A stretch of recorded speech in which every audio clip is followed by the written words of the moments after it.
Brother Richard, it kicked us off. Hold on. I'm going to try to find you.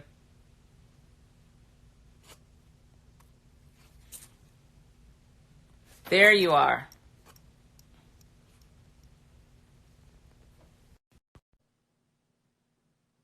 Okay. Here we come, Brother Richard. Hey, There it here is. we go. We're Yeah, getting it a kicked signal. us off because I got on at 7:56, and it Okay, lets you be on for exactly 1 hour. So it kicked us off, and I did not realize because I was no so problem. into it. Keep going. So going. You're talking Okay, about so we were pneuma. talking about the breath. So let's Hmm. let's use the breath as an anchor to bring us into the present moment, because the one thing Sure. you're always going to be doing is breathing. And the second thing then is as we become aware of the breath without trying to change it, without manipulating it in any way, just using the gentle rhythm of your own breath as a way of bringing you into the present moment as fully as you can. Yeah. And when that happens, there is a wonderful gift to us that our own biology begins to bring on, which is the vagus nerve, the main nerve that runs through the whole spine, and which is responsible for stimulating the production of the calming hormones and also the anxiety-inducing hormones. That begins to come into balance. And as the stress hormones like cortisol and things like that decrease, the calming hormones like melatonin and serotonin, etc., begin to be produced, and there is a stabilizing effect. So this is just simple biology, simple biology. Mm-hmm. So our spirituality can be combined with that for us to recognize that even our body being is made for meditation, contemplation, and prayer. It's made for it. It's Our body is not separate. Our difficulty very often as Christians is we think of the soul and the spirit as being the only thing that's important. We forget about the body, and the body is one of the greatest gifts that God has given us. It's part of ourselves, our essential self. So again, we sit with the breath, we stabilize ourselves, we recognize that what is ahead is always unknown. And if I start to strategize, worry, plan, become anxious over that, I will just generate more fear. If I look at the past and ruminate over the past, I will just cause the same.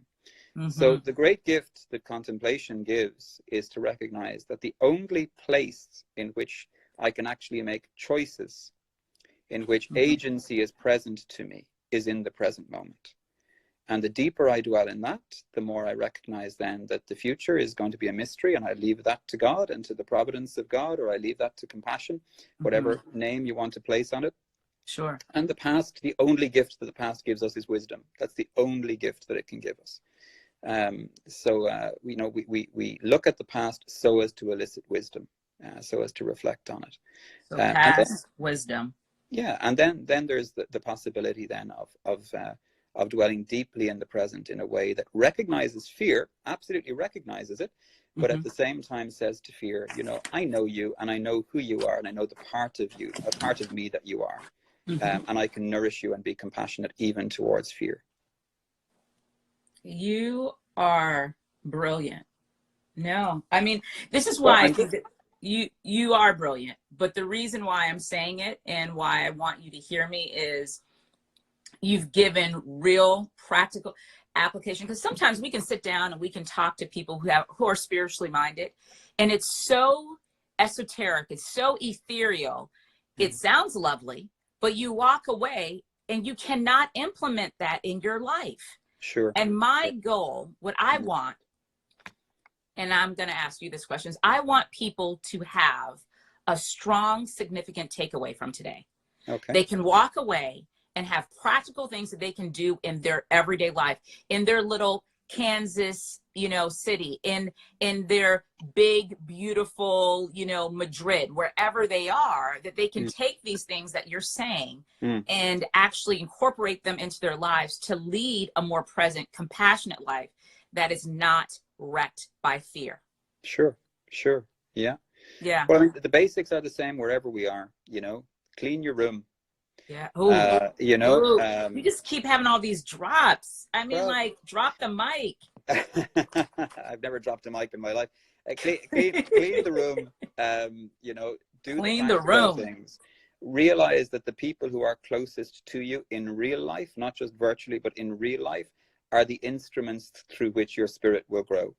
because they are the people who will demand your patience to grow, your compassion to grow, your love to grow.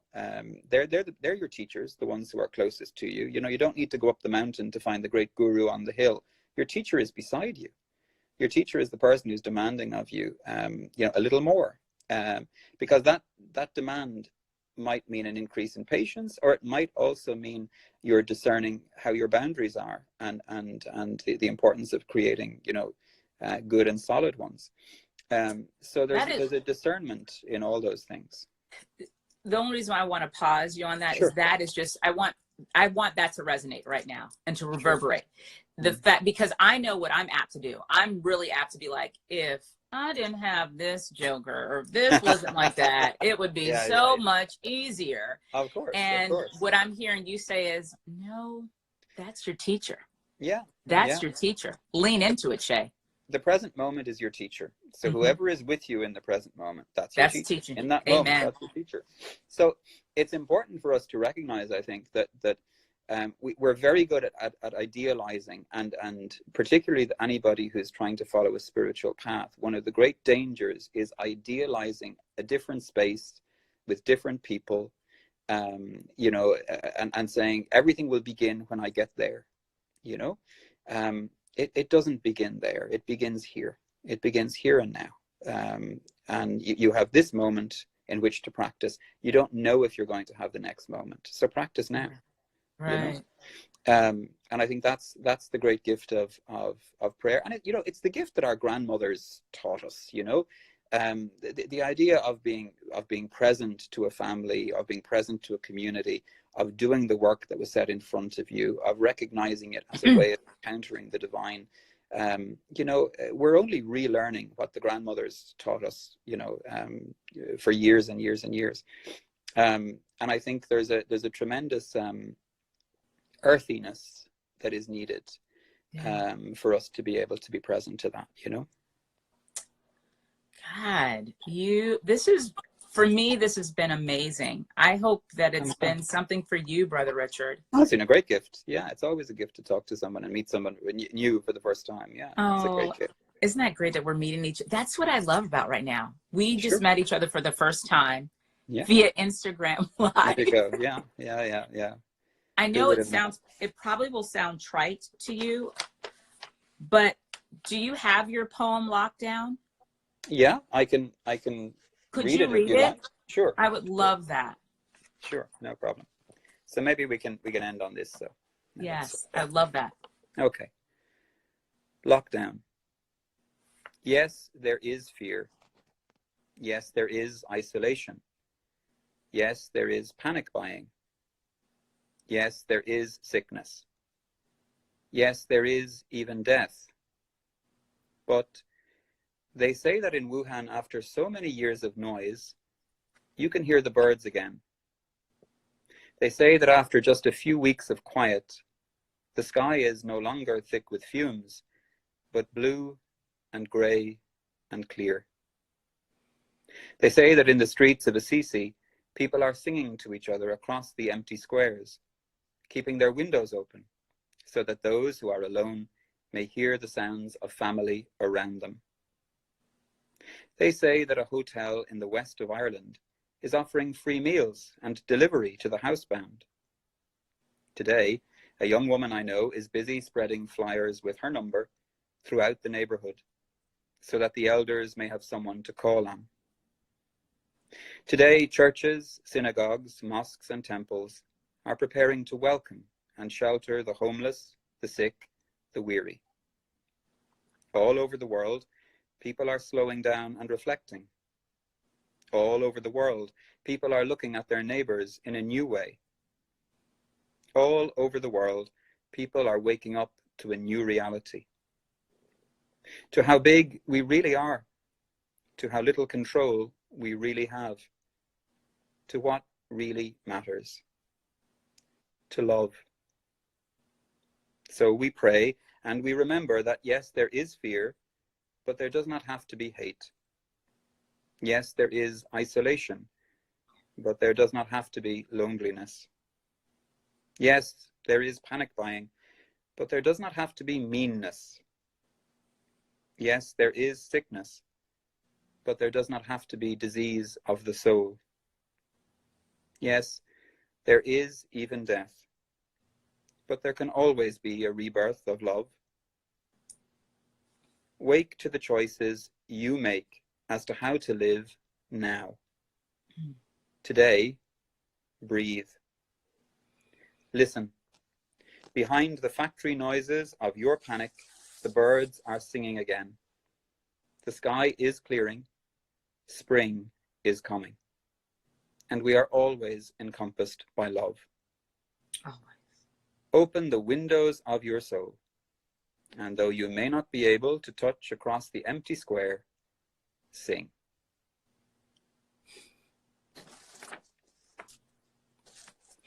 That is just so amazing.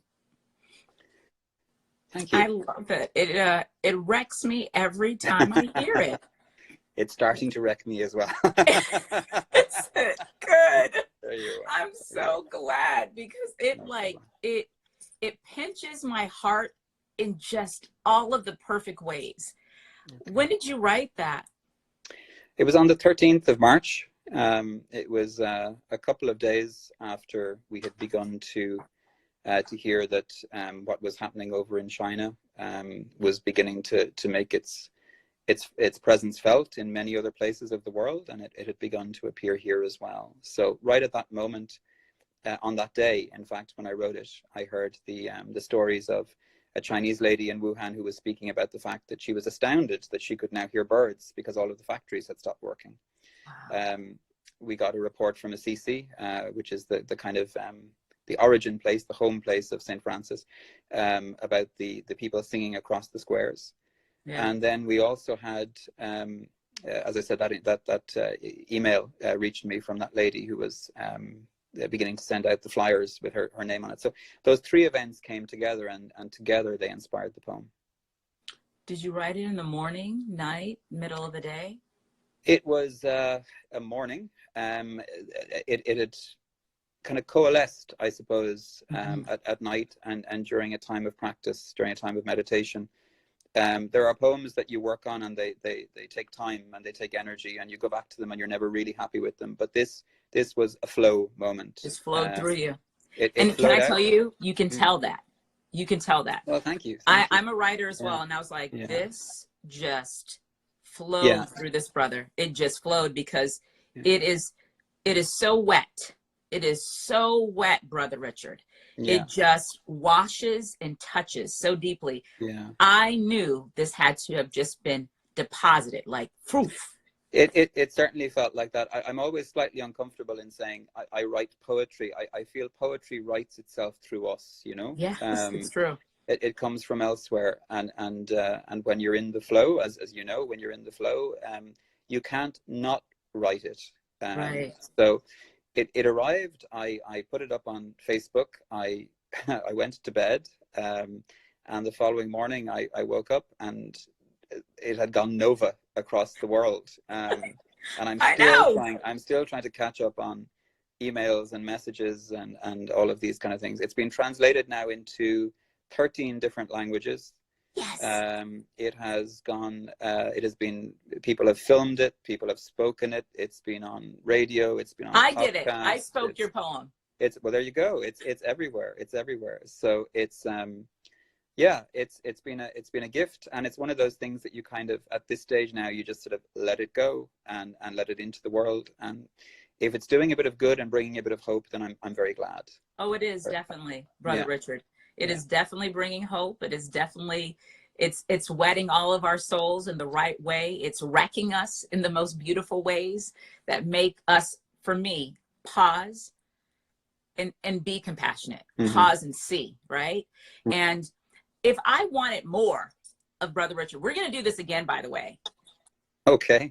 Yeah. But if I want, and by the way, I just want to say thank you so much for responding to my little DM that I sent you through Instagram when you had the world knocking at your door. What made you say yes to me? I looked at your feed, so I saw that the kind of things you were saying and the kind of presence you were trying to bring, and I thought, well, here's someone who I think there'll be a connection with a good understanding. Yeah. Oh, Brother Richard, that just, you're going to make me cry. I'm going to cry afterwards. Okay, But okay. I want to know, and I want other people to know, how can we get more of you? Like, if I wanted, do you have a book? Are there things that we can get? No, no, I have What? since this there have What been kind of quite a foolishness is this, quite a Brother number Richard? of quite a number of publishers who've come knocking on the door at this stage. Um, I suppose they can find me here on Instagram. So at Bro Richard on Instagram. All of my content is public there. All of the poetry and the meditations and that kind of stuff. I'm also on Facebook under Brother Richard as well. There's a blog. Again, if they just look up Bro Richard or Brother Richard, they'll find it. I do have a number of publications and a number of audio CD talks and things like that, and they're available from the Sanctuary Center that I mentioned, Sanctuary D7. So the Sanctuary in Dublin 7. And there's CDs of guided meditations and things like that. I just want to make Can we find clear, you on YouTube? there's talks and things like that I've given. Again, if you Google, it's there, or search YouTube under Brother Richard, you'll find it. Okay. I just want to make it clear, I don't receive any money for any of the CDs. I know you don't. Very important just to say that. It goes to the Meditation Center and to the various charities that we work with. So we get that, Brother Richard. We can see it. By the way, just okay. sit back a little bit so people can take in how fly your outfit is. Yeah, I don't think the robe has ever been described as fly before, but there we go. That's it. There it is. There we are. There it is. Yeah. So we're pretty confident that the money is going to charity. We spent this time with you. You let us spend this time in this space with you. We see who you are. But I just know that people are like me. When I went to law school, one of the things that we learned about was the reasonable man test. That was like the first test you learn in your first year of law school. Okay. And it's the concept is law is predicated on whether the reasonable man would interpret it to be this or not. And if the reasonable man can differ or disagree on to what this statutory element is, then it's not written well, right? So I am the reasonable man test. And I know that I want more of you. So if I want more of you, I know others want more of you. So thank you. I really appreciate you pointing us to ways that we can get more of you. So Brother Richard, I know that your day is crazy full, and I thank you so much for letting me share this space with you. And I mean it. I'm going to reach out to you again, and I want to do this again with you if you would be so kind to offer it to me. Please do. Oh, yes. Okay. Is it is it uncomfortable for me to say, I love you? I do. And I thank God for you. You're a gift. Thank you. And blessings to you and to all those who listen in as well, and to all those who you touch in your life and in your work as well. So thank you, Brother Richard. I'm going to put this on my Instagram, IGTV Live, so it will be there forever. And I just am so appreciative. I can't wait. You have a beautiful day. Be on the lookout for a letter from me, because I write them. I'll keep an eye out. God bless you. Okay. Bye-bye. God bless you. Bye-bye. Bye-bye.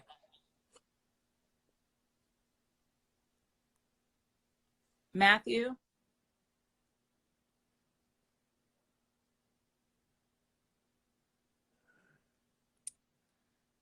See, I'm not seeing the option to save it.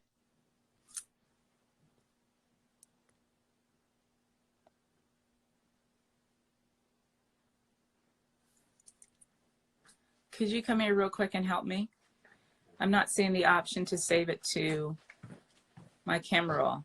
And it may not be fully ended right now, so just so you know, just in case you want to say something. Like, see, it says, I just said end.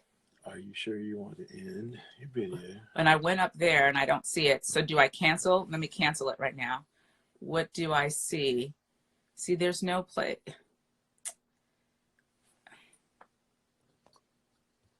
It was there yesterday. It was, wasn't it? Hold on. If you ended, and it's not going to say. I know, and I did the other one like that, but I have to. There must something. Oh, baby, you just.